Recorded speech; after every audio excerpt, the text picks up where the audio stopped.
Thus declares the Lord, who stretches out the heavens and lays the foundation of the earth and forms the spirit of a man within him. Behold, I am going to make Jerusalem a cup that causes reeling, and all the peoples around, and then the siege will be against Jerusalem. It will also be against Judah. And it will come about in that day that I will make Jerusalem a heavy stone for all peoples. All who try to lift it will be severely injured, and all the nations of the earth will gather against it. The next event in Israel's history is not going to be a revival. The next event in Israel's history is not going to be some kind of fun event. The next event in Israel's history is an invasion of Jerusalem. The nations are coming, and God is going to make Jerusalem the centerpiece of world history.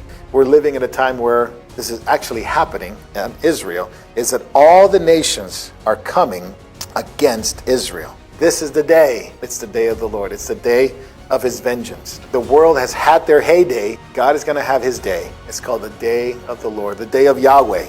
God is actually in charge of all this. I will gather all the nations against Jerusalem.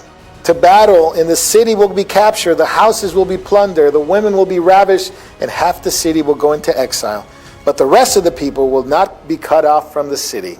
Who is luring all the nations? It's a hard thing to really accept as Christians sometimes, how much God is in control. Why is God luring all the nations to come against Israel?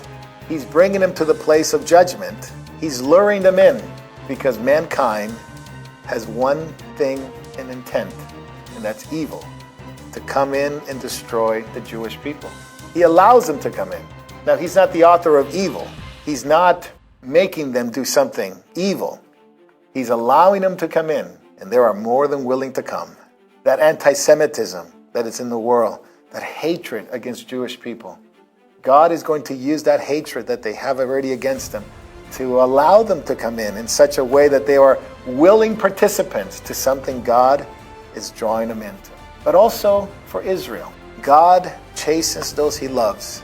God is not giving up on Israel. Something has to be so bad in Israel for them to actually consider the Messiah as Jesus. And God is going to pour his spirit upon them. They will cry out for the Lord when he gives his spirit to them. Grace and supplication. Because Israel tonight, children of Israel are atheists. They don't believe in their own God.